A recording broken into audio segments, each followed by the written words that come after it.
ജാനകിയുടെയും അബിയുടെയും വീട് ഇന്നത്തെ എപ്പിസോഡിലേക്ക് എല്ലാ പ്രിയപ്പെട്ടവർക്കും സ്വാഗതം. നകുലനോടുള്ള ബന്ധത്തിൽ ജാനകിയുടെ ജീവിതത്തിൽ സംഭവിച്ച കഴിഞ്ഞകാല അനുഭവങ്ങൾ അതൊടുവിൽ അബിയോട് ജാനകി തുറന്നു പറഞ്ഞുകൊണ്ടിരിക്കുകയാണല്ലോ. ഇന്നത്തെ എപ്പിസോഡിന്റെ തുടക്കത്തിൽ കാണുന്നത് ജാനകി പറയുകയാണ്, എന്റെ വിഷമം അറിഞ്ഞിട്ട് എന്നെ ആ ബന്ധത്തിലേക്ക് മദർ തള്ളിവിടില്ല എന്ന് എനിക്ക് നല്ല ഉറപ്പുണ്ടായിരുന്നു. എന്നാൽ മദറിന്റെ മുൻപിലെത്തി എനിക്ക് സ്വാർത്ഥയാകാൻ തോന്നിയില്ല. വലിയ സ്വപ്നങ്ങൾ പങ്കുവെച്ച് മദർ എന്നോട് സംസാരിച്ചു തുടങ്ങുകയായിരുന്നു.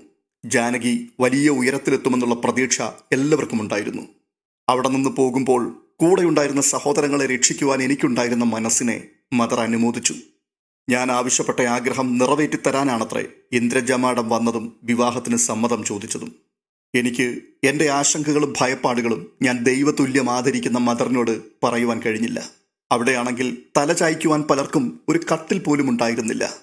പഠനം മുടങ്ങിയതുകൊണ്ട് എന്നെപ്പോലെ ഏതെങ്കിലും ഒരു പ്രൊഫഷണൽ കോഴ്സിന് ചേരുവാൻ കഴിയാതെ 3 അനിയത്തിമാർ കാത്തു നിൽപ്പുണ്ടായിരുന്നു.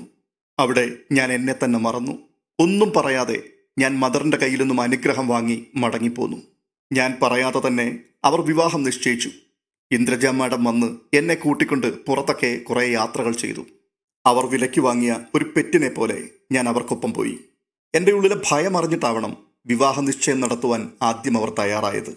അവരതിന് ഒരു ദിവസം കുറിച്ചു. ഓഫീസിലും ഓർഫനേജിലുമെല്ലാം അവർ വിവരവും അറിയിച്ചു. കൂടാതെ മറ്റൊന്നുകൂടി അവർ ചെയ്തു. നകുലനെ അവർ മടക്കി ബാംഗ്ലൂരിലേക്ക് വിളിച്ചു. അതെല്ലാം എനിക്ക് വെച്ച കെണികൾ മാത്രമായിരുന്നു. തുടർന്ന് കാണുന്നത് ജാനകിയും സുമിയും കൂടി തൻ്റെ താമസ സ്ഥലത്ത് വെച്ച് സംസാരിക്കുന്നതാണ്. സുമിയോട് ജാനകി ചോദിക്കുകയാണ്, ആഹാ, 2 ചേച്ചിമാർ സ്ഥലം വിട്ടോ? അവധി ദിവസമായിട്ട് അവരിവിടെ നിൽക്കുമോ? അനുചേച്ചി രാവിലെ തന്നെ സ്ഥലം വിട്ടു. ചിത്ര ചേച്ചി ക്ഷേത്രത്തിൽ പോയി, വന്നിട്ട് വീട്ടിൽ പോവും. പിന്നെ നീ ഒറ്റപ്പെട്ടു പോകുമെന്ന് കരുതിയിട്ടാണ് ഞാൻ വീട്ടിൽ പോകാതിരുന്നത്. ഉടനെ ജാനകി, എനിക്ക് പോകാൻ ഇടമൊന്നുമില്ലെന്ന് നീ കരുതണ്ട. നിന്റെ വീട്ടിലുള്ളതിനേക്കാൾ 10 ഇരട്ടി പേര് എനിക്ക് അവിടെയുണ്ട്. ഇനിയിപ്പോൾ അതിൻ്റെ ആവശ്യമൊന്നും വരില്ല. കല്യാണമൊക്കെ കഴിഞ്ഞിട്ട് ഫ്ലൈറ്റിലല്ലേ ജാനകി ബാംഗ്ലൂരിലേക്ക് പറക്കാൻ പോകുന്നത്. പിന്നെ ഇങ്ങോട്ട് വരുന്നത് ഇന്ദ്രജ മാഡത്തിൻ്റെ ഗെറ്റപ്പിലായിരിക്കും. അപ്പോൾ ജാനകി, എൻ്റെ ജീവിതം നകുലന്റെ കൂടെ അല്ല എന്നുള്ള തോന്നലാണ് സുമി എനിക്കിപ്പോഴും. പിന്നെ ജാനകിക്കിനി ശ്രീരാമൻ വരാൻ പോവല്ലേ? വിവാഹ നിശ്ചയത്തിന്റെ ഡേറ്റ് വരെ നിശ്ചയിച്ചു. ഇനിയെങ്കിലും നിന്റെ മനസ്സിൽ നിന്ന് ഈ നെഗറ്റീവ് ചിന്തയൊന്നും മാറ്റി ജാനകി. അല്ല, ഈ വിവാഹത്തിൽ എന്തോ ചതിയുള്ളതുപോലെ എനിക്കൊരു തോന്നൽ. എന്ത് ചതി? നിന്നെ കൊണ്ടുപോയവർക്ക് വല്ല വിൽപ്പനയും നടത്താനാണോ? അതോ ഇനി നകുലൻ സാറിന് വേറെ ഭാര്യയും മക്കളും ഉണ്ടെന്നോ? കഷ്ടം.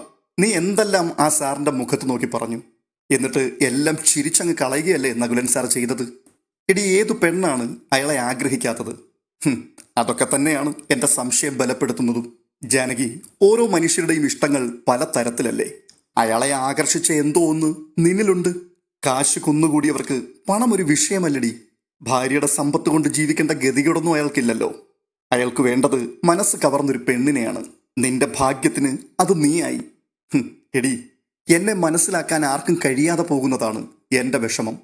ബന്ധുക്കളായി എനിക്ക് ആരുമില്ലാതെ പോയതിൻ്റെ നഷ്ടബോധം ഞാൻ അറിയുന്നത് ഇപ്പോഴാണ്. എനിക്ക് ആരെങ്കിലും ഉണ്ടായിരുന്നുവെങ്കിൽ അയാളെപ്പറ്റി അന്വേഷിക്കുവാൻ അവർ ബാംഗ്ലൂരിൽ പോകുമായിരുന്നു. എവിടെയാണ് അയാളുടെ വീടെന്നും അവിടെ ആരൊക്കെ ഉണ്ടെന്നും എല്ലാം അറിഞ്ഞു പോരുമായിരുന്നു. എടി, അവരെപ്പറ്റി അറിയേണ്ടതെല്ലാം അവർ പറഞ്ഞു കഴിഞ്ഞതല്ലേ. കുടുംബം പാലക്കാടാണ്. ബാംഗ്ലൂരിൽ സെറ്റിൽഡ് ആയിട്ട് 18 വർഷമായി. അവരുടെ കമ്പനിയിൽ നമ്മൾ ജോലി ചെയ്യുന്നു. ഇതിൽ കൂടുതൽ നിനക്ക് എന്താണ് അറിയേണ്ടത്? കുറച്ച് തിടുക്കക്കാരനാണ് നകുലൻ സാർ എന്ന് എനിക്ക് തോന്നിയിട്ടുണ്ട്. അത് അയാളുടെ നേച്ചറാകാം. പക്ഷേ നിന്നെ അയാൾ പൊന്നുപോലെ നോക്കും. അതിലെനിക്ക് ഒരു സംശയവുമില്ല. ഇതവർ പറഞ്ഞുകൊണ്ട് നിൽക്കുന്ന സമയത്ത് പെട്ടെന്നൊരു കോളിംഗ് ബെൽ കേൾക്കുകയാണ്. ഉടനെ ചിരിച്ചുകൊണ്ട് ജാനകി പറയുക, ക്ഷേത്രത്തിൽ പോയിട്ട് ചിത്ര ചേച്ചി വന്നെന്ന് തോന്നുന്നു, ഞാൻ അങ്ങോട്ട് ചെല്ലട്ടെ. ഇത് പറഞ്ഞ് അങ്ങോട്ട് തിരിയുകയും പെട്ടെന്ന് മുൻപിൽ വന്ന് നിൽക്കുന്നു നകുലൻ. നകുലനെ കണ്ട് അക്ഷരാർത്ഥത്തിൽ ജാനകി അങ്ങ് നടുങ്ങിപ്പോയി. എന്നിട്ട് നകുലനോട് ജാനകി പറയുകയാണ്, ദൈവമേ, ഇവിടെ വരരുതെന്ന് ഞാൻ സാറിനോട് പറഞ്ഞതല്ലേ.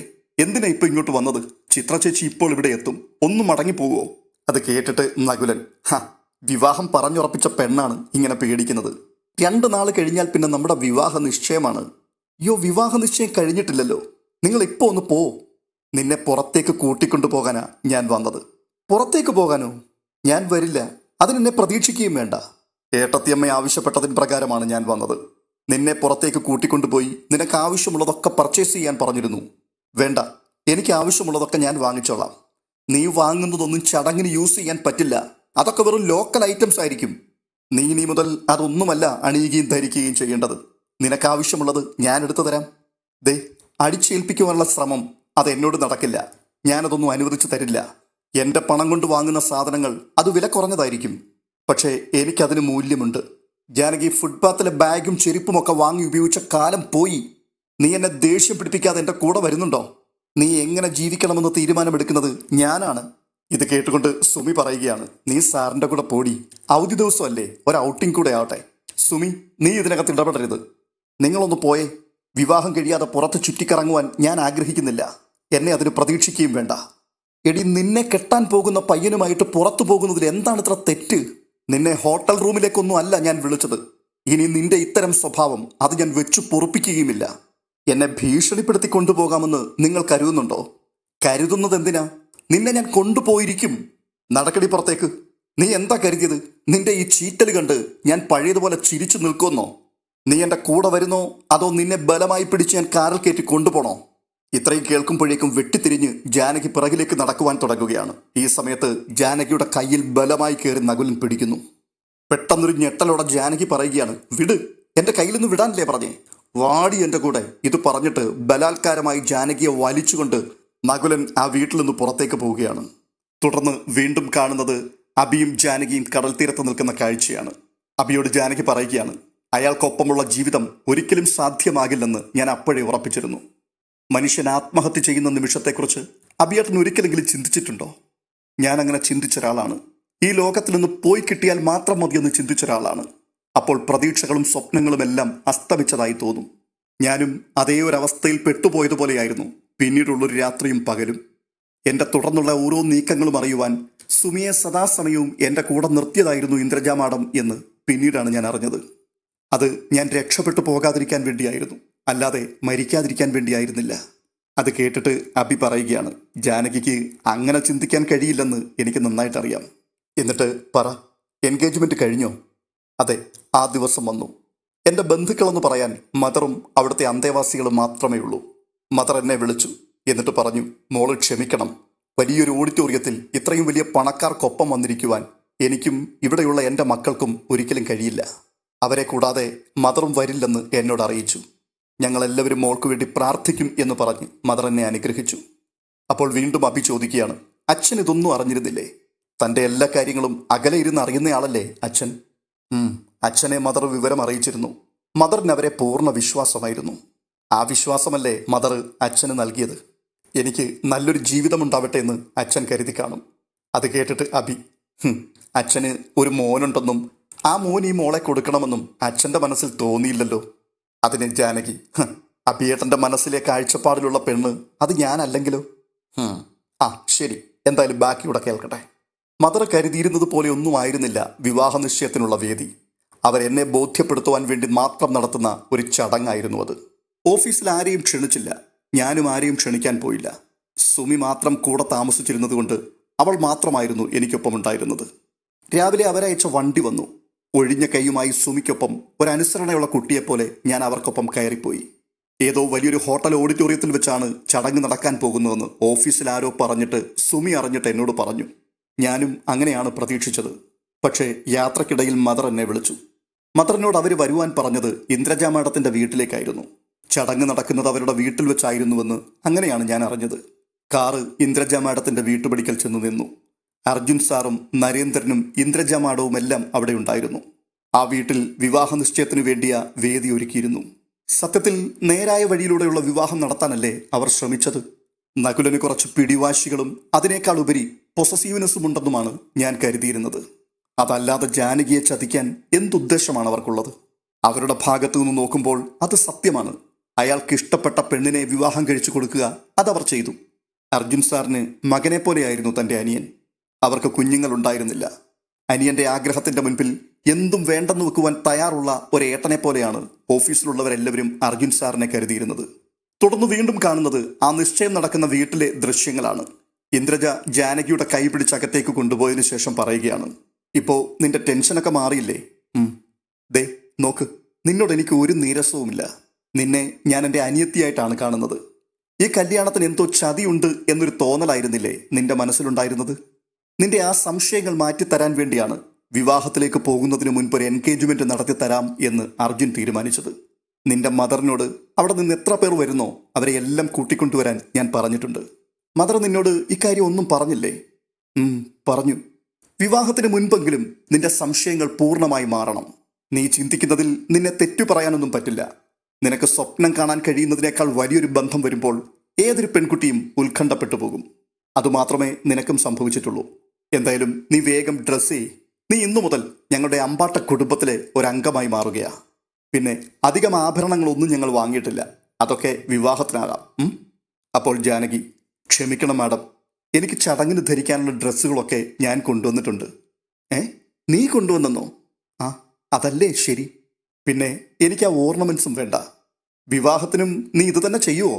മാഡം, ഇപ്പോൾ എൻഗേജ്മെന്റ് അല്ലേ നടക്കുന്നുള്ളൂ. മാഡം പറഞ്ഞതുപോലെ എൻ്റെ മനസ്സൊന്ന് പൊരുത്തപ്പെടട്ടെ. പിന്നീടുള്ള കാര്യങ്ങളൊക്കെ അപ്പോൾ ചിന്തിക്കാം. അതുകൊണ്ട് മാഡം അതെല്ലാം എടുത്തു വെച്ചോളൂ. ശരി, എങ്കിൽ നീ ഡ്രസ്സ് ചെയ്യ്, എനിക്കും ഡ്രസ്സ് ചെയ്യണം. ഇത് പറഞ്ഞിട്ട് ഇന്ദ്രജ അവിടെ നിന്ന് ഇറങ്ങിപ്പോവുകയാണ്. അപ്പോൾ സുമി ജാനകിയോട് പറയുകയാണ്, നകുലൻ സാറിന് ഇഷ്ടപ്പെടില്ല ജാനകി. താൻ എന്തെങ്കിലും പ്രശ്നമുണ്ടാക്കുമോ എന്നുള്ളതാണ് എൻ്റെ പേടി. നിന്നെ ഞാനും ഈ വിവാഹത്തിന് പ്രേരിപ്പിച്ചു. ഇപ്പോൾ അത് വേണ്ടിയിരുന്നില്ല എന്ന് എനിക്കും തോന്നുകയാണ്. ഉടനെ ജാനകി സുമിയോട് ചോദിക്കുകയാണ്, ഇന്നലെ മുതൽ നീ മൂഡ് ഓഫ് ആയതാണല്ലോ, എന്തെങ്കിലും പ്രശ്നമുണ്ടോ? എടി, ഇനി എന്തെങ്കിലും പ്രശ്നമുണ്ടെങ്കിൽ തന്നെ അതിൽ നിന്ന് ഊരിപ്പോകാൻ പറ്റുമോ? അതെന്താ നീ ഇങ്ങനെയൊക്കെ പറയുന്നത്? ഒന്നുമില്ല, നീ ഡ്രസ്സ് ചെയ്യാൻ നോക്ക്. ഈ സമയത്ത് മറ്റ് 2 പെൺകുട്ടികളൂടെ അവിടേക്ക് വരുന്നുണ്ട്. എന്നിട്ട് ചോദിക്കുകയാണ്, നീ ഇതുവരെ ഡ്രസ്സ് ചെയ്തില്ലേ ജാനകി? അപ്പോൾ സുമി, ഇല്ലെന്നേ, നമുക്ക് അവളെ ഒരുക്കാം, ബാ. ഇത് പറഞ്ഞിട്ട് ജാനകിയെ കൂട്ടിക്കൊണ്ടു പോവുകയാണ്. തുടർന്ന് കാണുന്നത് നകുലനെയാണ്. നകുലൻ ഫോൺ ചെയ്യുകയാണ് ബാംഗ്ലൂരിലുള്ള ഒരു ബ്യൂട്ടീഷ്യനോട്. താൻ പറയുകയാണ്, എന്താ കാതറിൻ ഇത്? ഞാൻ ലൊക്കേഷൻ അയച്ചില്ലേ? ഓക്കെ, എന്തായാലും ഒരു 5 മിനിറ്റിനുള്ളിൽ നീ ഇവിടെ എത്തണം. ഫ്ലൈറ്റ് ലേറ്റ് ആയതിന് ഞാൻ എന്ത് ചെയ്യാനാ? നീ ഒന്ന് പെട്ടെന്ന് വന്നേ. ശരി. ഇത് പറഞ്ഞിട്ട് നകുലൻ ഫോൺ കട്ട് ചെയ്യുകയാണ്. ഉടൻ തന്നെ ഇന്ദ്രജ നകുലന്റെ അരികിലേക്ക് വരുന്നുണ്ട്. എന്നിട്ട് നകുല എന്ന് വിളിക്കുമ്പോൾ നകുലൻ അവരെ നോക്കിയിട്ട് ചോദിക്കുകയാണ്, അയ്യോടാ, ഏട്ടത്തി ഇതുവരെ ഡ്രസ്സ് ചെയ്തില്ലേ? എന്തിനാ ഏട്ടത്തി ഇങ്ങനെ ഓടി നടക്കുന്നേ? ഏട്ടത്തി പോയി ഡ്രസ്സ് ചെയ്തേ. നകുല, നീ പ്രശ്നമൊന്നും ഉണ്ടാക്കരുത്. നമ്മളെടുത്ത ഡ്രസ്സും ഓർണമെന്റ്സും ഒന്നും ധരിക്കില്ല എന്നുള്ള വാശിയിലാണ് ജാനകി. അതുകൊണ്ട് നീ അവിവേകമൊന്നും കാണിക്കരുത്. വിവേക ബുദ്ധിയോടുകൂടി തന്നെ വേണം ഇത് നമുക്ക് കൈകാര്യം ചെയ്യുവാൻ. കാര്യങ്ങളൊക്കെ ഇവിടം വരെ കൊണ്ടുവന്നെത്തിച്ചത് എങ്ങനെയാണെന്ന് നീ മറന്നു പോകരുത്. അപ്പോൾ നകുലൻ, എനിക്കറിയില്ല ഏട്ടത്തി ടെൻഷൻ ആകണ്ട. ഇനി എല്ലാം നമ്മുടെ കൺട്രോളിലാണ്. നകുല, നിന്നെ എനിക്ക് വിശ്വാസമില്ലാത്തത് കൊണ്ട് പറയുകയാണ്. ഒരു പെണ്ണിനെ കായികമായിട്ട് കീഴ്പ്പെടുത്താം, പക്ഷേ അവളെ മാനസികമായി കീഴ്പ്പെടുത്താൻ ഒരിക്കലും പറ്റില്ല. ഇത്രയും പറഞ്ഞിട്ട് ഇന്ദ്രജി അവിടുന്ന് മടങ്ങിപ്പോവുകയാണ്. തുടർന്ന് കാണുന്നത് സുമിയും കൂടെയുള്ള 2 പെൺകുട്ടികളും കൂടി ജാനകിയെ ഒരുക്കുന്ന കാഴ്ചയാണ്. പെട്ടെന്ന് അവിടേക്ക് കാതറിനെ വിളിച്ചുകൊണ്ട് നകുലൻ വരുന്നുണ്ട്. എന്നിട്ട് പറയുകയാണ്, കാതറിൻ, ഇതാണ് നകുലന്റെ ഗുഡ് ബി. ശരി സാർ, സാറിന്റെ ഇഷ്ടമനുസരിച്ച് ചെയ്യാം. അപ്പോൾ ജാനകി ചോദിക്കുന്നുണ്ട്, എന്താ, നിങ്ങളാരാ? അതിന് മറുപടി നകുലനാണ് പറയുന്നത്, നിന്നെ ഒരുക്കുവാൻ വേണ്ടി വന്ന ബ്യൂട്ടീഷ്യനാണ്, കാതറിൻ ഫ്രം ബാംഗ്ലൂർ. ഉടനെ ജാനകി, എനിക്കതിൻ്റെ ആവശ്യമില്ല, ഞാൻ ഒരുങ്ങിക്കഴിഞ്ഞു. ഇത് തന്നെയാണ് എൻ്റെ ഒരുക്കം. ഇതാണ് ഒരുക്കം? ഇത് പോരാ, ഇതല്ല ഞാൻ ആഗ്രഹിക്കുന്നത്. തുടർന്ന് കൂടെ നിൽക്കുന്ന പെൺകുട്ടികളോട് നകുലൻ പറയുകയാണ്, നിങ്ങളെല്ലാവരും ഒന്ന് പുറത്തു പോയേ, പെട്ടെന്ന് പുറത്തു പോയേ. ഇത് പറഞ്ഞ് പെട്ടെന്ന് ഓരോരുത്തരെയും അയാൾ പുറത്താക്കുകയാണ്. തുടർന്ന് നകുലൻ കാതറിനോട് പറയുകയാണ്, കാതറിൻ, എങ്ങനെയാണ് ജാനകി ഒരുക്കേണ്ടതെന്ന് ഞാൻ കാതറിനോട് പറഞ്ഞിട്ടുണ്ടല്ലോ. യെസ്. എന്നിട്ട് നകുലൻ ജാനകിയോട് വീണ്ടും പറയുകയാണ്, ബാംഗ്ലൂരിൽ നിന്ന് കാതറിനെ വരുത്തിയത് തൻ്റെ സ്റ്റൈലൊന്ന് മാറ്റിപ്പിടിക്കാനാ. ഞാൻ അയച്ച ഫോട്ടോ കാതറിൻ കണ്ടിരുന്നല്ലോ. ഞാൻ ചെയ്യാം സാർ, പക്ഷേ എനിക്ക് 1 മണിക്കൂർ സമയം വേണം. ഒന്നല്ല, 5 മണിക്കൂർ വേണമെങ്കിൽ കാതറിനെടുത്തോ, ഒരു പ്രോബ്ലവും ഇല്ല. പക്ഷേ ജാനകി പുറത്തു വരുമ്പോൾ എല്ലാവരും ഞെട്ടണം. ഇന്നലെ വരെ കണ്ടിട്ടില്ലാത്തൊരു പുതിയ ജാനകിയെ എല്ലാവരും കാണണം. ഇത് പറഞ്ഞിട്ട് ഒരു ഭ്രാന്ത് പിടിച്ച മനുഷ്യനെ പോലുള്ള ഗോഷ്ഠികളും ചേഷ്ടകളും ഒക്കെ നകുലൻ അവിടെ നിന്ന് കാണിക്കുകയാണ്. ഇതെല്ലാം കണ്ടിട്ട് ജാനകി അങ്ങനെ അമ്പരന്ന് നോക്കി നിൽക്കുന്നു. തുടർന്ന് കസേര വലിച്ചിട്ടിട്ട് താൻ അവിടെ അങ്ങ് ഇരിക്കുകയാണ്. അപ്പോൾ കാതറിൻ ചോദിക്കുന്നുണ്ട്, സാർ ഇവിടെ ഇരിക്കുകയാണോ? ഞാനിവിടെ ഇരുന്നെങ്കിലല്ലേ വേണ്ട ചേഞ്ചുകളൊക്കെ എനിക്ക് പറഞ്ഞു തരാൻ പറ്റുള്ളൂ. ശരി സാർ. കാതറിൻ, താൻ ആദ്യം ഈ മുഖത്തുള്ള കോമാളി മേക്കപ്പുകൾ ഒന്ന് കഴുകിക്കള. ജാനകി, ചെല്ല്, വേഗം കഴുകിക്കള. ഇത് പറഞ്ഞ് 2 കൈകൊണ്ട് മുഖം പൊത്തിയിരുന്നു കൊണ്ട് നകുലൻ ചിരിക്കുകയാണ്. അപ്പോൾ കാതറിൻ ചോദിക്കുന്നുണ്ട്, സാർ, ഞാൻ വരുന്ന വിവരം സാറ് ഗുഡ്ബിയോട് പറഞ്ഞില്ലായിരുന്നോ? ജാനകിക്ക് ഒരു സർപ്രൈസ് ആയിക്കോട്ടെ എന്ന് കരുതി. അപ്പോൾ കാതറിൻ ജാനകിയോട് ചോദിക്കുകയാണ്, മുഖം ഒന്ന് വാഷ് ചെയ്തിട്ട് വരാമോ? എന്തിന്? എനിക്ക് വേണ്ടെന്ന് ഞാൻ പറഞ്ഞില്ലേ. ഇത് കേട്ടുകൊണ്ട് പെട്ടെന്ന് കോപത്തോടെ ചാടി എഴുന്നേറ്റിട്ട് നകുലൻ പറയുകയാണ്, നീ എങ്ങനെ ഡ്രസ്സ് ചെയ്യണം, മേക്കപ്പ് ചെയ്യണമെന്ന് ഞാൻ തീരുമാനിക്കും. ഇത് കേട്ടുകൊണ്ട് ജാനകി നകുലന്റെ മുഖത്തേക്ക് സൂക്ഷിച്ചു നോക്കി നിൽക്കുന്ന ഒരു കാഴ്ചയോടുകൂടി എപ്പിസോഡ് അവസാനിക്കുകയാണ്. തുടർന്ന് കാണുന്നത് നാളത്തെ പ്രൊമോയാണ്. ജാനകിയെ ഒരുക്കിക്കൊണ്ട് ഇന്ദ്രജയും കാദറിനും സുമിയും കൂടി പുറത്തേക്ക് വരികയാണ്. ഈ സമയത്ത് പുറത്തു നിന്നുകൊണ്ട് നകുലൻ സൂക്ഷിച്ച് ജാനകിയെ തന്നെ നോക്കുന്നു. അത് കണ്ടിട്ട് ഇന്ദ്രജ ചോദിക്കുന്നുണ്ട്, എന്താടാ നീ അവളെ ആദ്യമായിട്ട് കാണുന്നത് പോലെ നോക്കുന്നത്? ഇവളിനി നിന്റെ പെണ്ണല്ലേ? എന്നാ പിന്നെ നമുക്ക് ചടങ്ങ് തുടങ്ങാം. പക്ഷേ തീവ്രമായ കോപത്തോടു കൂടിയാണ് നകുലന്റെ ആ നോട്ടം. തുടർന്ന് ഒരു പൊട്ടിത്തെറിയോടുകൂടി നകുലൻ പറയുകയാണ്, ചടങ്ങ് നടത്താൻ വരട്ടെ. അടുത്തതായി കാണുന്നത് നകുലന്റെ മുഖത്ത് നോക്കിക്കൊണ്ട് കാതറിൻ തുറന്നടിക്കുകയാണ്. നിന്റെ രോഗം മറച്ചു വെച്ചുകൊണ്ടല്ലേടാ ഒരു പാവം പെൺകുട്ടിയെ കൊണ്ട് നിന്നെ കെട്ടിക്കാൻ നിന്റെ വീട്ടുകാർ ശ്രമിക്കുന്നത്? ഇത് കേട്ടുകൊണ്ട് ജാനകി ഒന്ന് ഞെട്ടുന്നു. നകുലൻ ജാനകിയെല്ലാം മനസ്സിലാക്കി എന്നുള്ള തിരിച്ചറിവോടുകൂടി മൗനമായി തല കുനിച്ചു നിൽക്കുന്നു. അപ്പോൾ വീണ്ടും കാതറിൻ പറയുകയാണ്, എടി കൊച്ചേ, ഇവൻ സൈക്കോയാണ്. നീ ഇതിന് നിന്നുകൊടുത്താൽ ഇവൻ നിന്നെ കൊല്ലും. ഇത് കേട്ട് വീണ്ടും ഒരു ഞെട്ടലോടെ നിൽക്കുന്ന ജാനകിയുടെ മുഖം കാട്ടിക്കൊണ്ടാണ് പ്രൊമോയും അവസാനിക്കുന്നത്. ഈ വീഡിയോ നിങ്ങൾക്ക് ഇഷ്ടപ്പെട്ടിട്ടുണ്ടെങ്കിൽ ഒന്ന് ലൈക്ക് ചെയ്യുവാൻ മറക്കരുത്. ഇതുവരെയും ഈ ചാനൽ നിങ്ങൾ സബ്സ്ക്രൈബ് ചെയ്തിട്ടില്ല എങ്കിൽ ഒന്ന് സബ്സ്ക്രൈബ് ചെയ്യുവാനും മടിക്കരുത് എന്ന് ഓർപ്പിക്കുന്നു. അടുത്ത എപ്പിസോഡുമായി നാളെ കാണാം. അതുവരേക്കും ബൈ ബൈ.